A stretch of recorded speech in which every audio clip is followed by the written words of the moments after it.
Welcome everyone to this webinar from HETT. I'm really excited today to be joined by a fantastic panel that are going to tell us all about how to build a virtual hospital. Most people will know over the last year, we've pretty much changed the way in which we deliver health services. And the fantastic team that we've got for you today have done just that and changed and modified the services they offer to citizens using their hospital. So you can follow us today and you can tweet, you can post online, you can see all our handles out there. So feel free to engage online and join us as part of HETT 2021. And do remember that you're able to join us in person in a few weeks' time. But today we've got a fantastic panel who have really done an excellent job of creating this service. We have Emily Wells, the Chief Nursing Information Officer at NNUH, Johnny Wells, Virtual Ward Coordinator, Dr. Mark Pasteur, who's the Virtual Ward Clinical Lead, Louise Hough, who's the Customer Service Success Manager for Current Health, Samantha, Sparrow, Pharmacist, and Dr. Luke Evans, Consultant Upper GI Surgeon. Welcome all, and thank you for joining us. I'm just going to ask you each just to briefly introduce yourselves and just tell us a bit about what you do. And I'll start off, if I can, with Louise. Hi, thank you. My name is Louise Hough. I am Customer Success Manager with Current Health.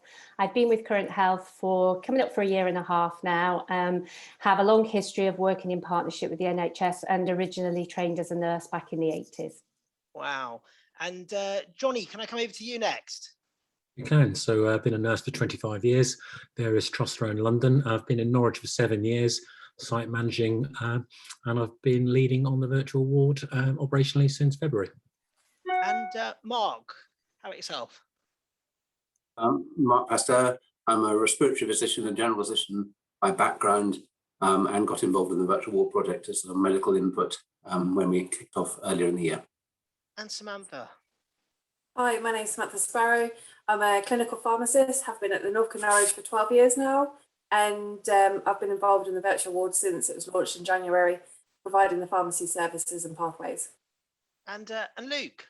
Hi, I'm not an upper GI surgeon, I'm an emergency general surgeon from Norwich. I've been there for the last 7 years and I run the emergency assessment unit at Norwich.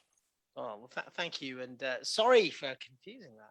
And Emily, it'd be great to hear a bit about your role, and also if you can help tell us a bit about how this fantastic initiative started and what sort of brought it on.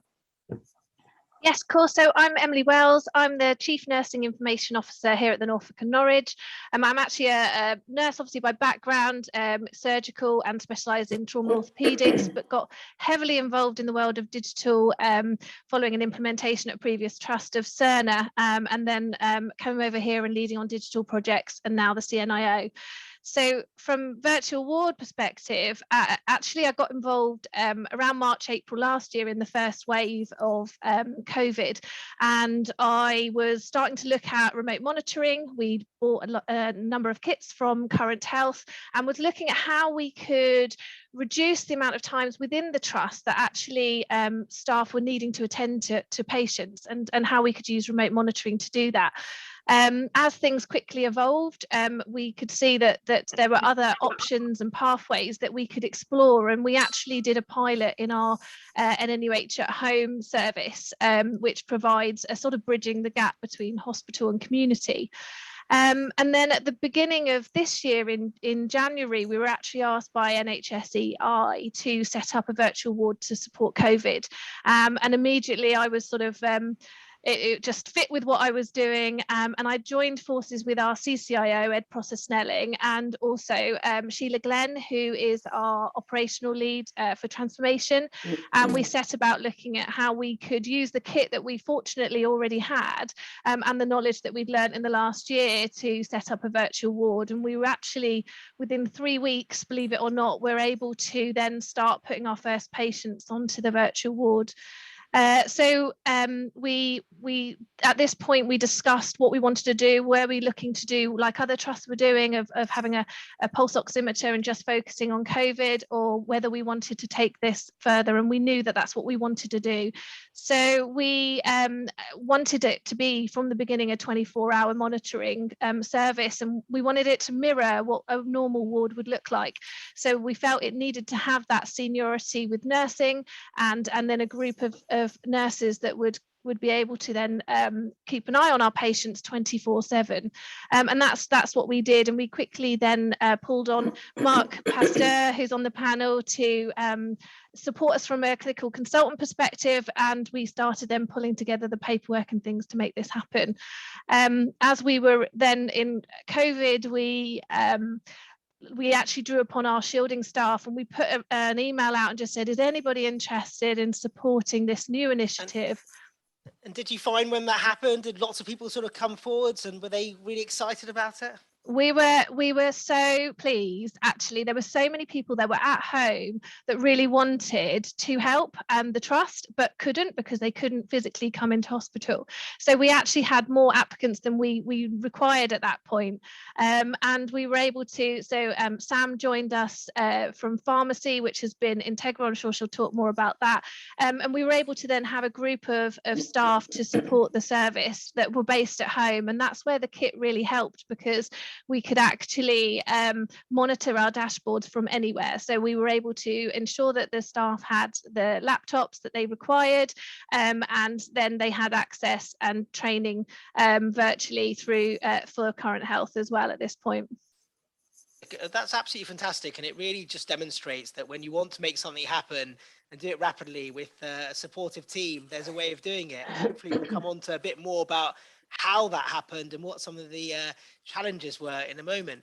But Louise, you know, I know you've been leading on this from Current Health, and you know, it'd be great to hear about how the partnership came together and you know, what it is that Current Health does. Yeah, so initially the partnership started with a colleague who left Current Health at the end of May last year, and so I took up the role and met with Emily initially, and I have to say it's been an absolutely fantastic partnership of getting to know the team at NNUH and developing those working relationships in order to provide the ongoing support and the implementation and developing the platform for their different patient groups. So I've spent a lot of my time in meetings with Emily and in meetings with other people that Emily has kind of sent my way.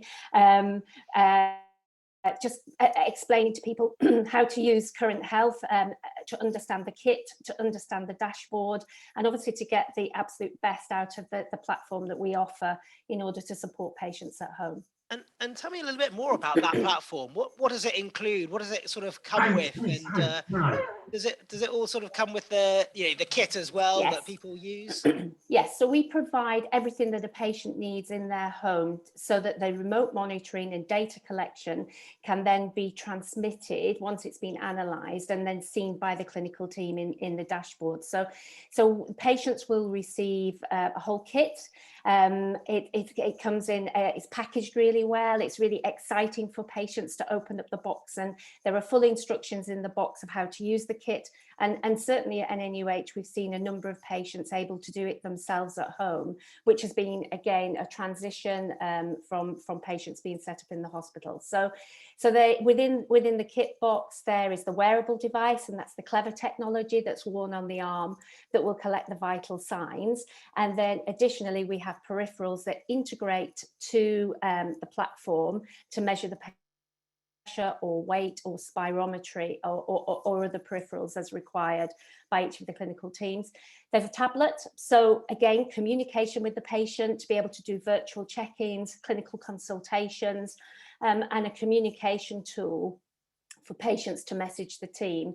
But also what it's really all about is looking at the data and setting alarm profiles and rule sets, so that if the patient's clinical condition is deteriorating, all that data is available within a web dashboard for the clinical teams to assess, make clinical decisions, and as and when required, put an intervention in place to keep that patient safe and well at home.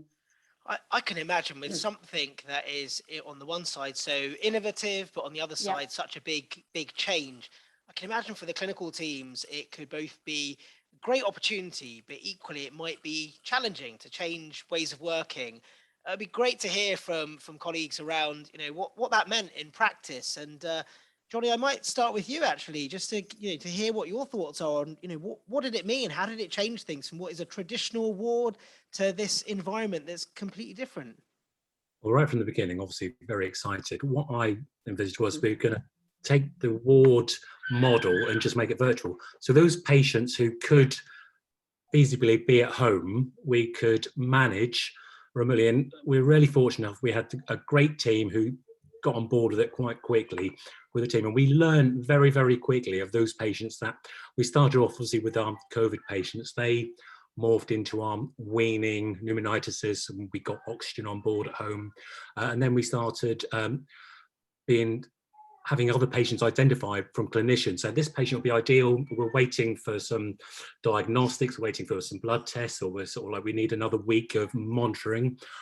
So we started taking on new pathways, and like I said, we learned as we went along, engaging with different people in the community, different people within the trust, working alongside our diagnostic teams, our therapy teams, and we learn every single week, and there's more we can do virtually than we all imagined at the beginning. I think it's that ambition. You've clearly identified that there are ways of doing things differently, and you've got a team there that are willing.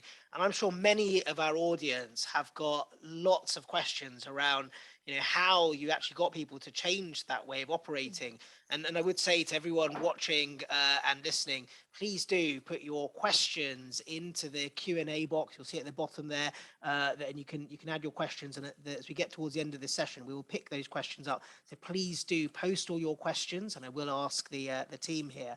But on that theme, Mark, you were the clinical lead for this. It would be just fantastic to hear what your thoughts are on how it worked, but what some of the challenges were for yourself and other clinicians. Thank you. So we opened this up as an opportunity to the whole hospital. In practice, it has involved the care of adults, but we wouldn't have children as a possibility. We haven't gone that far. The style of the ward is basically looking after patients who have got over the acute part of their illness, are in a clinically stable and usually improving clinical trajectory. We monitor them with daily ward rounds, medical ward rounds led by consultants, and we have a junior doctor team. And over the months, we have gradually encouraged and facilitated a wide variety of specialties in medicine and surgery and women's health to come on board and have a number of different pathways that take different patient groups. The things that have been particularly successful have, for instance, been the provision of supplementary oxygen in acute respiratory illness to facilitate early discharge, monitoring of complex antibiotic therapy for patients, and I would stress the importance of good links and with other specialties and embedding good pharmacy and pharmacist input into a virtual ward. Drug monitoring of illnesses such as treating ulcerative colitis with intravenous steroids, letting the patient get home rather than spend days in bed, monitoring nephrotic syndrome, monitoring titration of diabetes treatments with insulin. Many of the opportunities that have turned into things we do on the ward have actually, as Johnny said, come about because we've just happened to think about them and find them along the way. We didn't think didn't think of them to begin with. So some of the work in medicine has been facilitating the very complex needs of patients who are waiting for treatments in other hospitals. Cardiology is a good example. They're waiting for complex heart surgery with matters of blood tests, etc., to do transport issues. They now do that from home rather than occupying a hospital bed. How do we achieve? Sorry? And there's some clear learning there about how the service has developed and how you've identified the use cases and really the benefits there to patients. Yeah. You know, and you mentioned there about working with sort of other specialties and other parts of the organization. I wonder, Luke, if you're able to share your perspective of sort of how this came together and, you know, what your involvement was. Absolutely. So we'd obviously, like a lot of places, talked about virtual wards over the years, and people have been a little bit resistant.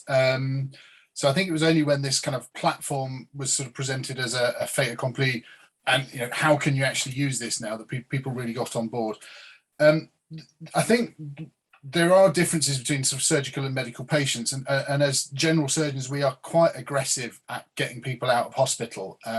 You know, having people sitting on a ward convalescing while we're monitoring them is not really a thing that we do. If you can be at home, you can go home. So I think it was a difficult sell for surgeons to see that there was a need for this. But what we did is kind of look at the time that's wasted in that patient's hospital journey, and there's been loads of strategies over the years, the red to green, and, you know, all these sorts of things. But we have an awful lot of patients that really are just sitting waiting for things, so be that tests or operations, who are not actually desperately unwell, and who do not need to be in hospital. So it's looking at those days that you can save. So for surgery, this wasn't about discharging people sooner or, you know, monitoring people as they convalesce. This was about just wasting less time for that patient. So pretty much all of our patients, to start with at least, had a plan to come back in for something, and we started with sort of an emergency biliary pathway, because those patients are generally quite well. They might need some antibiotics, might need some monitoring, but they don't need a hospital bed for the 2 or 3 days they're sat waiting for their next slot on the emergency operating list. So that was our sort of way into it, and that's kept it quite sort of controlled and allowed people to see the benefits. And then it started to expand, and people are now sort of using it for, while people waiting for investigations, and then actually then moving on to people who are not necessarily convalescing, but in palliative care terms, or, you know, waiting to recover. And so that's the way we've sort of progressed with it. And it sounds like over time it's grown and it's developed, and you've identified, you know, different areas and ways of providing a safe service for a you know, group of people that really will benefit from not having to be physically on site. I imagine from a staffing point of view, that must have had, you know, implications for teams, how MDTs come together, how sort of, you know, training might even happen.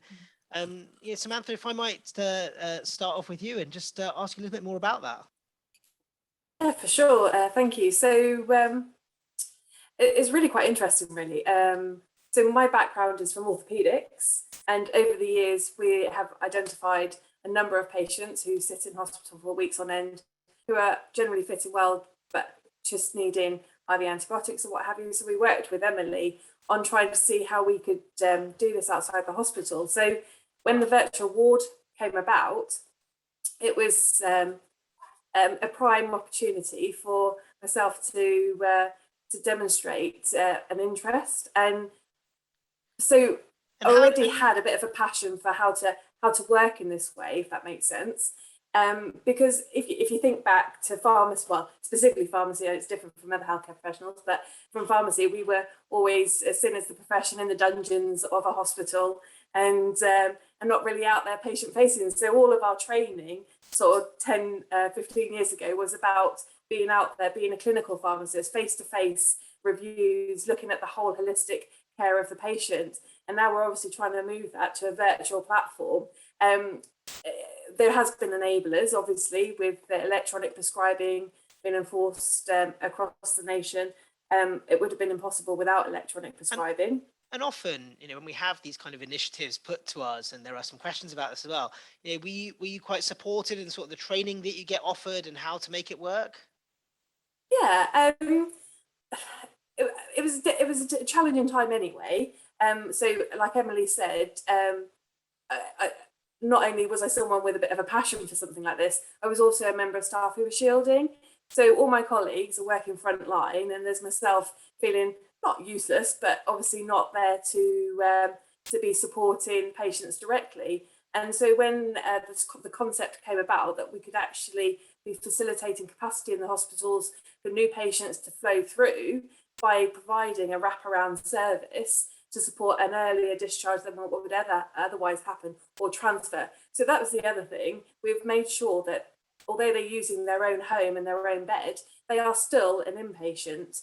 And from that aspect, especially with regards to pharmacy, we've got the implications there that we need to make sure that they receive medicines as though they are an inpatient. It's not just about popping onto the ward, it's about making that delivery service and things like that. So and Louise, that all came about. And you've obviously worked with lots of different partners. You've worked with this fantastic team here.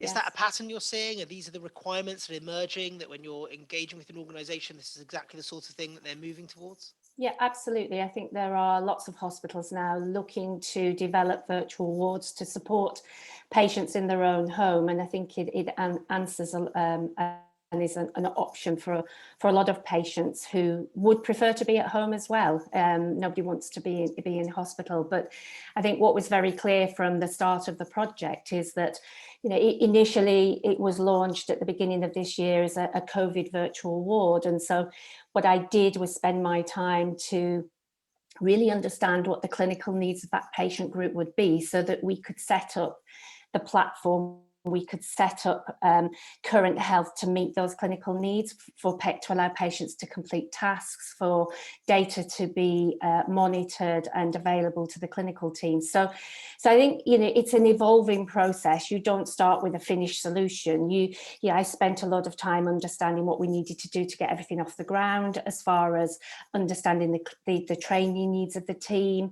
And again, we were challenged with being virtual, working. I'm obviously not part of the trust, and so had to conduct a lot of that training virtually with key people. So again, it's trying to understand who your key team would be, so that you can adopt a train the trainer approach, develop the platform so it's answering the clinical requirements and provide the monitoring for that group of patients, and then evolving to include different, virtual wards. And we have a number now set up where the clinical requirements of each of those wards will be slightly different, and what Current Health is able to do, and what we do really well, is making sure that we can adapt those needs to the clinical needs of patients and build the platform that makes the best use of our capability and also what the teams expect to see. Emily, Emily, you've probably sort of, you're inundated with lots of staff that want to help and support this environment. But from a clinical point of view, I'm sure you've seen lots of initiatives over the years in organizations and some of the challenges of getting people to work in a different way, especially when you think about digital literacy in the workforce. Do you think this has helped improve the digital literacy in your workforce in the organization?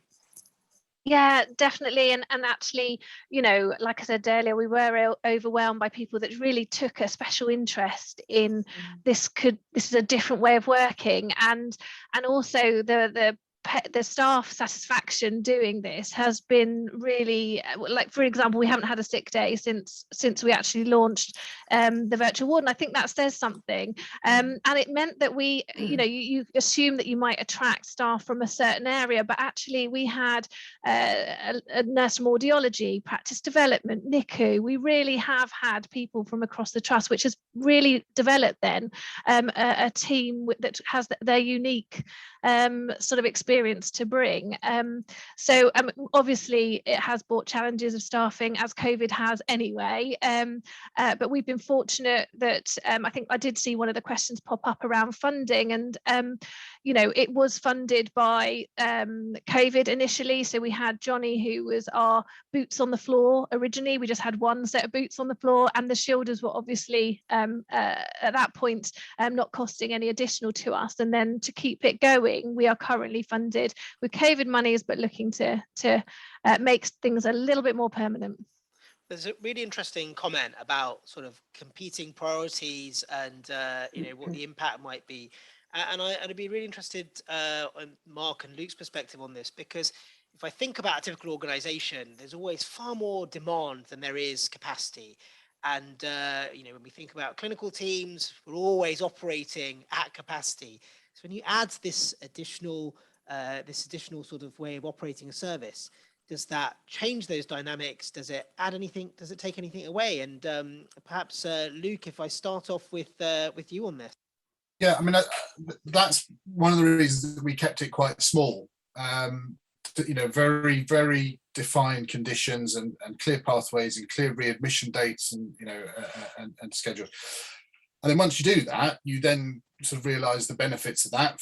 For every patient, you're saving a couple of 3 bed days. And then, speaking quite cynically, that allows you to say to your purse string holders, this is clearly working, but we cannot, expand it unless you want to fund that time. It's very clear. There's been some talk in the sort of groups and the chat that's come through about it taking work away and people being concerned that it's taking work away. It absolutely does not. This is actually expanding the amount of patients that you are looking after, and that needs to be resourced. Starting small, it's like anything you do now, isn't it? You start small and you do it for free, you show that it works, and then you say, well, if you want this to expand, you're going to now have to pay for it. So that would be my advice. And Mark, as the clinical lead sort of overseeing this, you must have had different challenges from clinicians. What were the big challenges? How did you overcome them? You may possibly be on mute. Possibly, Mark. There we go. It's normally me that does that. Apologies. So there have been 2 main ones, and Luke has covered the first one, which is the concerns consultants have had about increasing workload in an already overloaded system. The second main one has been consultants' perception of this new risk environment. They're used to managing patients in a hospital-based environment with an instantly available team of doctors and nurses, ready laboratory resources. And that's taken a little bit of overcoming for some clinical teams. What we've done is generally focused on the enthusiasts first, worked with consultants who can potentially see the benefits and are happy to try out this new way of working and the different risk profile has, and that has enabled them to pull colleagues forward and try out that for themselves as well. Thanks. So workload and risks have been the two things really. And earlier on, you mentioned, of course, how brought different specialties together, and of course they would have worked in different ways as well.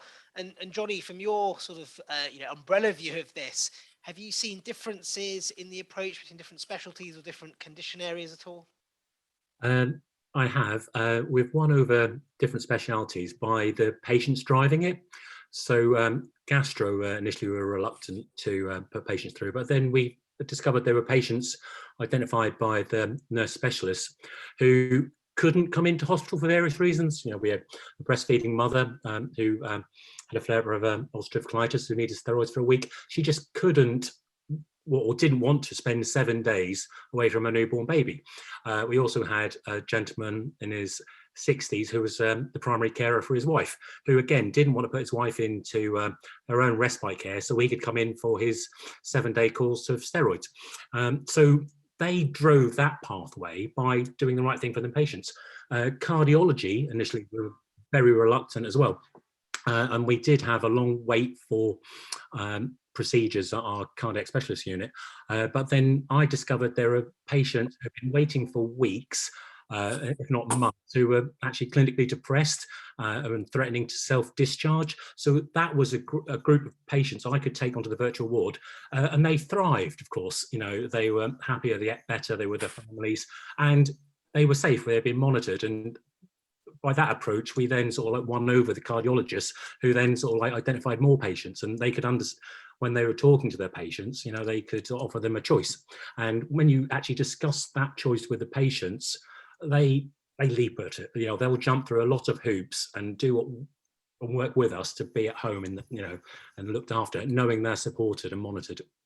I mean, you're clearly very passionate about this because, just from listening to you speak and your experience, this has been iterative. It's involved patients, it's involved clinicians, and you've grown it over time. And certainly from, Luke's comment earlier, it was done in a really sort of considered way where it was opened up slowly and gradually and responding to the views of clinicians. It really does sound like you've taken an engaging approach to this.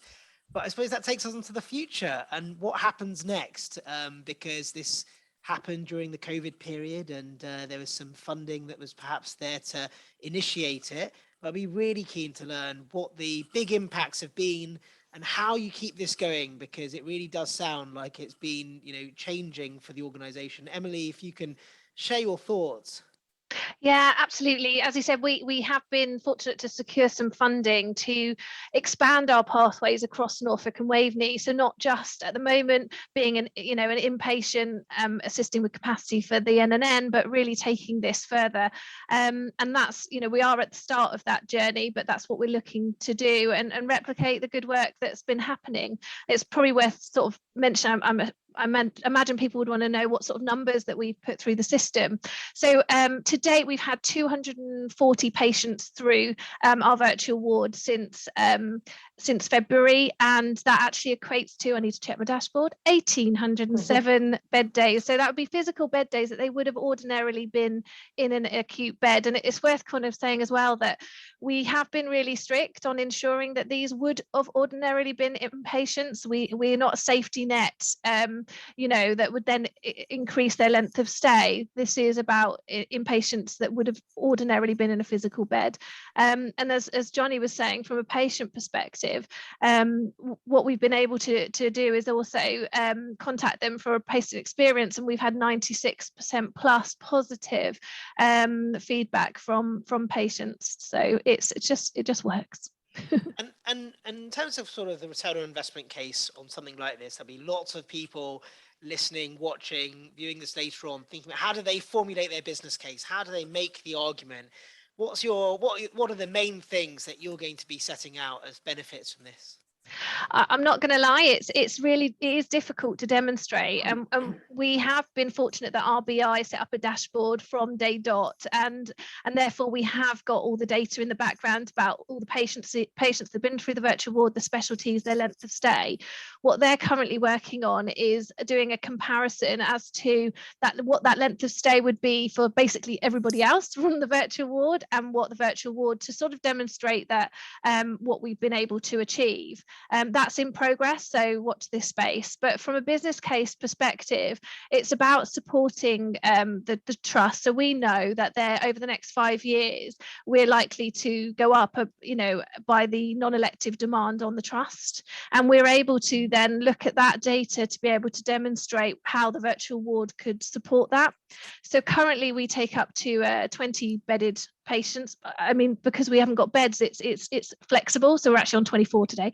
But the business case is looking to increase that to 40 virtual beds, again able to flex, to support that ongoing demand over the next 5 years, and that's our approach. But we were at the outline business case currently, and then that will go to full business case, which will be when we have more data to be able to support that. But what we have been able to demonstrate is that in comparison to a physical bed, the virtual ward is significantly cheaper. It's 82% cheaper than a physical bed to have a patient on a virtual ward, and so that obviously helps our cause also.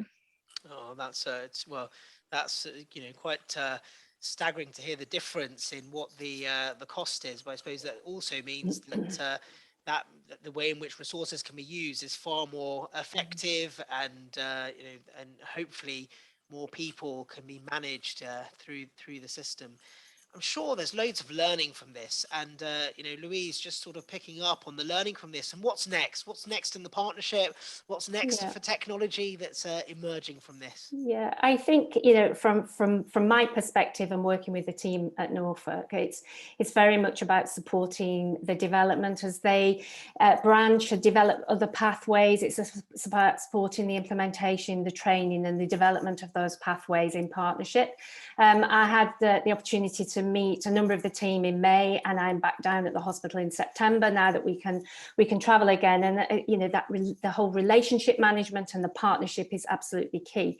I think what's in the future for Current Health, a lot of opportunities, a lot of opportunities to work with the NHS and in the private sector, and a lot of interest in continuous remote monitoring, but also it's about how can we enhance it further. So we have some developments that we'll be launching sort of later in the year about integrating to the data to the patient's mobile phone and tasks to the patient's mobile phone, so that it's not always about being at home, because not all patients will be acutely ill. Some patients with chronic conditions will want to leave the home and will need to complete some tasks. So it's about configuring the kit to look at the spectrum of patients from high acuity to low acuity, so that we have a solution that we can deploy to the NHS, private sector, and obviously the patients. And for us, it's all about the patient. We're very patient centric, and they're the end users, and everything that we do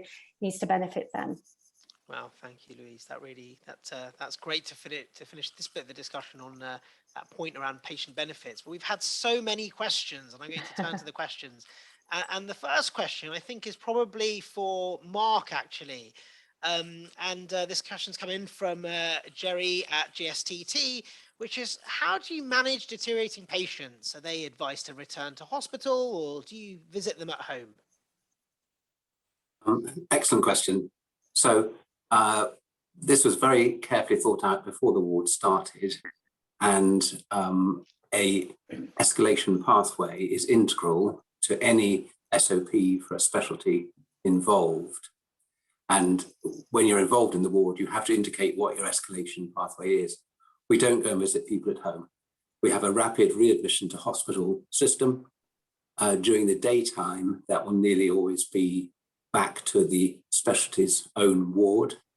And during the night time, so between 8 at night and 8 in the morning, it is usually the division of medicine's emergency system, like acute medicine, or if really necessary, A&E. We try to avoid A&E. And in surgery, it would be the acute surgery ward open at night. So yes, good question. It has to be worked out to be safe. And obviously this involves lots of kit.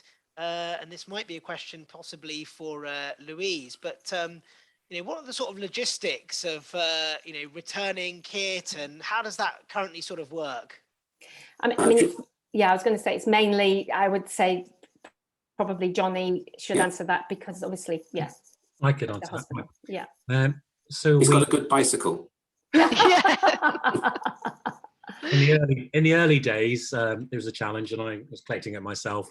But we just track the patient to the equipment on an Excel spreadsheet, and part of the discharge plan is then we discuss if the patients can either drop it off into the hospital, or we just send an email to our great volunteer drivers who go and collect. It works. We haven't lost any yet, and like I say, with 200 odd patients, so patients they usually find a friend, a colleague, a family member who will drop it off to one of our desks at the hospital. It always migrates back to us. Otherwise, the volunteer drivers, like I say, they've been superb. They'll just collect in the next few days. And I imagine from a technology point of view, and this might be one for Emily, what happens to the data? Where does it write to, and who has access to that data coming out of the devices and the monitoring? So we actually don't have an electronic patient record yet. So I'm sure a lot of people are asking about whether it integrates with Cerner, etc. I'm sure Louise will be able to answer that for other trusts, but we don't. So actually, where we document is all in Current Health. It actually it's actually the only ward where we can have everything in one place. So and then what we do, and this is sinful for someone that's digital to say, is at the end of the patients stay with us, that we print it out and put it in their medical notes. Yeah, so essentially it's all stored within Current Health, printed off. But once the patient comes off the ward, and Louise can correct me if I'm wrong, that data isn't then there, unless we need it, I believe. She'll be able to confirm. Yeah. So Louise, how does it work, and what are the sort of integrations, and does it interface with other systems out there, primary care or secondary care? So obviously integration is something that we're very keen to to develop in the UK, and we already offer that in the US. I think, as Emily's explained, there isn't a system yet that we could look at. So this is very much phase one. But in other trusts, we are integrating with, sort of through Patients Know Best. We're doing some integration with Cerner, with one of our customers at the moment. And I think, again, as I mentioned before, looking at secondary care and primary care, then we also need to look at primary care integration with EMIS or System 1. So looking at the, I suppose, what is the requirement so that the medical health records can be seen all in one place. But I think, as Emily has described at the moment, there is the opportunity and option within the platform and within the dashboard to use the facility to record interactions and interventions for patients, and also a discharge plan that can be saved or emailed to another user. And Samantha, I think this question might be for you. There's a question there around, what happens in terms of changes to medication and getting the right medication out to somebody if there needs to be any change. How does that work? Yeah, thank you. So we have to look through the pathway. Like I say, having electronic prescribing as an enabler, and we have a team who were able to write a ordering service that is built into the electronic prescribing system that would mirror the normal inpatient ward. And so the orders then are generated in pharmacy, and as part of that order, we've encouraged everyone to document how that medicine's to be sent to the patient. So some patients will come and collect because they're coming for other treatments, and we tie it in with that. Or if it's urgent, it can be taxied out straight away. And the key thing is with this is that we can't use GPs because they are an inpatient. We can't use GPs as a source of medication. So so it is making sure that that is robust. The other crucial thing is understanding what can actually be obtained from pharmacies. So there was a request once for cetirizine to go in a £40 taxi. Well, the relative was able to put it on the shopping list, for example. So it's also having that experience as well as part of the team to be a bit savvy about how you obtain it. But ultimately, at the end of the day, making sure that the goal, which our goal was for them to be an inpatient, is it worked through. And I wanted to say a bit more about the EPR. The challenge is, and I can see if you haven't got electronic patient records, I can see that you might see it as a limitation. But Johnny, bless him, he was running around the hospital looking in medical notes, should we have any questions, and then just relaying it back to the team that were working remotely. And all the documentation could easily be worked through Current Health otherwise. So that was really useful. And this might be one for possibly for Luke and Mark, but have there been any interfaces with colleagues from primary care, and whether it's been positive, negative requests? Is there anything that's happened there? And perhaps I'll start off with Luke. To answer that very simply, no. We've because we're very much keeping them as inpatients, this really bypasses anything to do with the primary care services at the moment. Other than what Mark was saying about sort of trying to avoid that sort of ambulance or trip to A&E or emergency call out of a GP. No, there's no sort of formal link. This might be a difficult one to answer, Louise, but can I just add something? Please do, yeah. Mark. So that's absolutely right. In more medically orientated patients, we have found it useful to begin to integrate with primary care systems. For instance, palliative care patients, it's been a very useful way of transitioning them from hospital care, community palliative care, and getting the community palliative care team involved while they're on the virtual ward. So all specialties are different, and yeah. And Mark, with those patients who might be end of life care, perhaps, are those notes available to those teams? So if they're put into the Current Health system, would the community teams also have access and sort of recognise? No, not at the moment. No, they have to go via the virtual ward. But maybe on the wish list. Maybe on the wish list. Definitely on the wish list. We're on the road to EPR, so that is the plan. It is just worth adding that when patients transferred onto the virtual ward, a automatic what would look like a discharge letter, but it's a transfer letter, is sent out to the GPs to advise that they're still under our care, but they're on a virtual ward, so they are at home. This is what their care up to now and the medications that they're on. And then when they're discharged off the virtual ward, and the final discharge letter goes out with any update in changes in medication, condition, etc., just to keep so that GPs are aware that they are on the virtual ward. May I add to that? Because it's a 24-hour service, the nurse in charge of the virtual ward is always available for a phone call. So at any point, anyone can contact them and get their update on the patient. And I'm guessing that the responsibility for patient remains with the trust, with the lead consultant overseeing the care of that individual throughout the entire time they are still admitted into the virtual ward, as it were. Louise, it would be really useful just to get an idea, if you're able to, sort of what's the kind of range on costs for these things and for kits, because there's lots of people out there probably thinking, how can they get involved and get some of this? Yeah, I think, it's very difficult just to say it costs this much. I mean, there is obviously the hardware cost, there's the license cost, but very much what we look at is the kit configuration. So depending on if it's just a core kit where you're measuring vital signs, or then you also want to measure blood pressure, weight, there's different configurations for the kit. So we look at the configuration that's required. We'd look at the number of licenses, and obviously the initial contract would be for a 12-month period.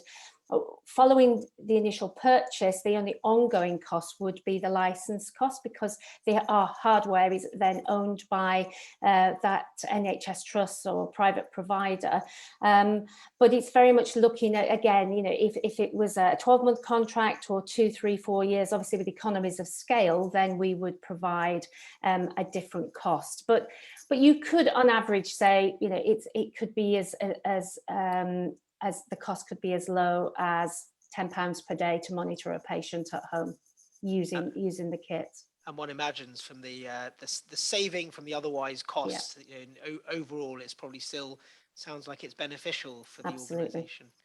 In a moment, we're going to, in fact, see a video, I think, that we have from one of the patients that participated in this. So I might just ask the team to share that video with everyone at this moment, and we'll come back to the panel in after this for some closing comments, thoughts and remarks. Hi, my name is Lee Jones. Recently I was taken into hospital. This was North Norwich Hospital. I spent 7 days there. It was fantastic care. The ward was great, but by day 7, I started to feel considerably better in myself. I started to get a little bit depressed being in hospital. Obviously limited visitors. I miss my family. I miss my pets. I miss my little grandson who I couldn't see, who actually lives with me at home. All sorts of reasons. I missed my homemade food, which I tend to cook and pop in the freezer. And obviously just the noise and bustle of being in a hospital ward when you're feeling that actually don't need to be there. I was actually there at that time for what was necessary was 3 30-minute administrations of IV antibiotics, which leaves 22.5 hours in the bed, which actually I didn't actually need. On day 7, Mr. Phillips, my GP doctor, suggested that I might be considered for virtual ward. At the time, I had no idea what virtual ward was or even existed. I was very shortly visited by one of the nurses from the virtual ward who actually took me through everything, explained the procedure. I looked at the equipment and I actually had the green light to go home, which was so brilliant. I could not believe it. The equipment was very easy to set up. And when I came home, it took me literally about 10 minutes to actually set the tablet up, my arm cuff, etc., etc. I was then rung by virtual ward, one of the nurses, to actually introduce themselves and reassure me that I had the 24-hour care, which I would do if I was in hospital. But more importantly, I was actually at home. So this gave me the benefits of my well-being. Mental health improved considerably. I was considerably less less depressed rather, within a very short time. I was enjoying life and I just felt better in myself. I was still having IV antibiotics. I realized I was still poorly, but I felt so reassured knowing that I had the 24-hour monitors, that if there was a problem, they would get in touch with me, which they did on 2 occasions due to various things. There was stats that they were concerned about. And on 1 occasion, my daughter actually pressed the alarm button, if you like, because I become sick, which was nothing to do with my treatment or anything else, but something separate. But again, they were on the phone, they rang us back within seconds. And it's just so impressed. I can't say enough about Virtual Ward because it was brilliant for me. And I'm sure in the future, it's going to be absolutely brilliant for millions of other people that use our valuable NHS. Thank you. One excellent endorsement from someone that's clearly really benefited from such a fantastic service, which you've clearly set up in such a short space of time. I know we've still got a few minutes left, and there've been so many questions in the chat, in the Q&A. People still have questions, please do post them. We've obviously received a lot in advance of this. Do remember, you can use the hashtag HETT21, you can use the Twitter handle, and you can obviously tweet people who are here on the panel. But I might just turn to each of you and ask you a few final questions before we come to any sort of closing thoughts. There is one that's really interesting that's come up, and I certainly see this quite often, which is around resistance from perhaps the workforce, maybe even patients. And the question's around, what sort of resistance have you had from what's classified as technophobes and people that might not have an interest in change? And I certainly see this amongst clinicians sometimes for good reason, for citizens. And to begin with, Luke, if I may ask you, like in terms of amongst colleagues, have you had any challenges from people that might be less sort of comfortable using technology in a clinical setting? Yeah, sure. To be honest with you, it's been much less about the technology and much more about the workload and the responsibility, because these patients are still under our care, and whether they're in hospital or out of hospital, they're still our workload. So it's been about the convenience for colleagues to do a ward round and see their patients, or to still have responsibility for those patients, but to not actually be able to do a ward round and see them. So that's been the biggest sort of mindset hurdle from my colleagues. In terms of addressing that, I think, again, come back to starting small and just proving that the benefits to people as you go along. From the patient side of it, I mean, Johnny will have the actual numbers, but I think there's been very, very few that have been reluctant because of the sort of technology aspect, because generally you show somebody something shiny in a box and they're quite sort of excited about it. There's been a couple that have been a bit hesitant about going home generally. Honestly, it doesn't matter. Every morning I have to do a ward round of 40 odd inpatients. They're all seen by a consultant every day, these 40 people. If you can shift 5 of them to a sort of virtual thing, that massively improves the efficiency of our work. So you don't have to capture everybody. Just capturing some will improve your working life. So you don't. What I'm always reluctant to do is try and convince patients that they should have this done. It should be because it's obvious that they need it, and that's they're kind of up for it. I don't think trying to sort of talk people into it is ever a good idea. And Mark, from a team point of view, did you find that it worked well as a hybrid team of some people being on site and some people being at home? Or was that something that happened over time? Did it take some time to get a balance of where staff members physically are? Yes, so that's worked particularly well right from the start, and it's been infinitely flexible. It doesn't really matter where you are, and often it's not clear where a staff member is. You know, sometimes I think they're at home, actually they're in the hospital, sometimes the other way around. I sometimes do the ward round from home. Obviously at weekends, that's often the case, even during the week, sometimes if I'm at home, sometimes in the hospital. And I think the nursing team and the other teams, it's exactly the same. And it's invisible where you are, really. Emily, you mentioned earlier on around it reducing perhaps sort of absence rates among staff. Do you think by having a virtual ward and remote services, it's encouraged, it's helped people work in a different way and encouraged them into the workplace where there may have been, you know, other pressures or other, you know, maybe more difficult before? Yeah, definitely. It's enabled. We've had actually a couple of members of the team. So one had back pain and was off sick, and would have ordinarily, because they couldn't fulfill their normal duties, would have been off sick and not be able to support the trust in the way that she was keen to. So we've actually taken on a couple of people in that way. So she came and worked with us. We also had a lady who was vulnerable and pregnant and was able to stay with us up until the point that she went on maternity leave, whereas ordinarily these people would have been off sick. So just another way in which the virtual ward can support in different ways the staff. And as I sort of said before, it's been overwhelmingly positive because they actually get to spend more time with their patients. They manage their day, so they're all on long days or nights, and they can work their sort of caseload. And obviously sometimes patients need more time than others, more calls than others, and they've been able to do this. So although they may have come on for antibiotics, actually, you know, they pick up on other things. As the gentleman in the video said, you know, he was sick, it was nothing to do with what he was on the virtual ward for, but they can still help point them in direction. And because they're inpatients, we have access to all those different services. And I saw someone in the chat say about the IVs.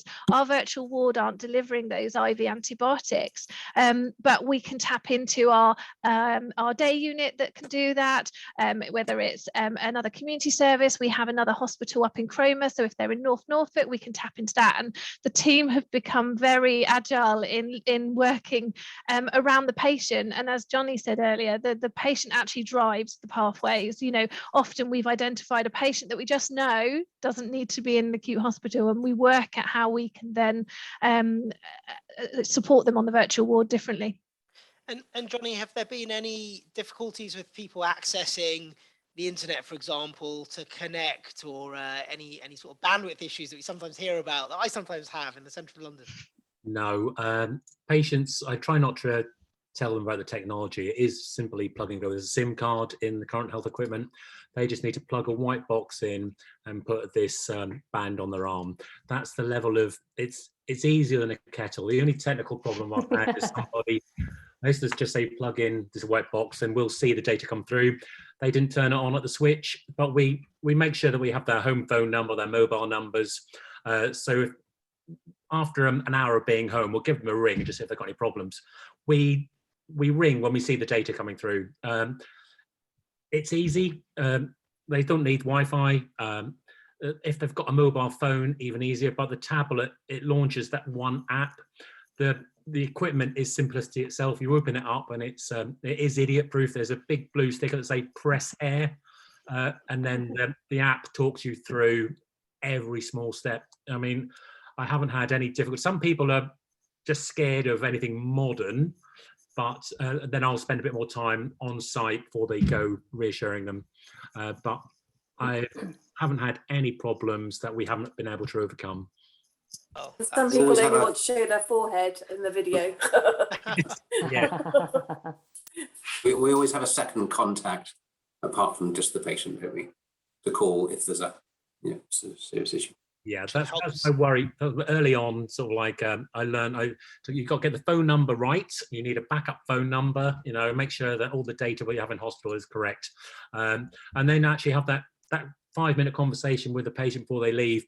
Because, like I say, the first few patients, I'll take their phone number down, and then we would not be able to get in touch with them because they never answered their mobile phone. It was just something, but they'd give me the number. So I always have a second contact detail now, and of course we've always got next of kin to knock on the door if we need it. Well, one thing we haven't mentioned is about the alertive system. I don't know whether that's worth bringing in, but so for myself, actually, because we have an MDT midday every day with the whole team, I feel like it's much smoother, much more easy to communicate any, well, for myself, pharmaceutical care issues that have been identified and to get them resolved. But also in the background, there's we all have a mobile phone with an alertive apps, which works as a secure style of WhatsApp, if that rings sort of some what people know. But in the background, and we have a file for each patient, don't we, which we can text through on, and that communication runs through. Johnny obviously sets that up, but that is absolutely fantastic. It's great to hear about alerts, but this has been phenomenal hearing from all of you and the great work that you've done. I'm sure people across the NHS, NHS England, NHSX, NHS Improvement, really happy with how it started off and where it's got to. I'm sure there's lots of people out there who are keen to hear about where this goes to next. And but sadly, that brings us to the end of today's session. I know that the team from Current Health will be available through HETT, and I'm sure anyone that would like to, please do contact online. You can use the Twitter handle, you can go to LinkedIn, to Facebook, to the website to contact the team at Current Health. You'll of course be at the HETT show at booth C34, 28th to the 29th of September. Please do join us. Sign up at www.hettshow.co.uk. And once again, thank you to the fantastic team from Norfolk and Norwich University Hospital.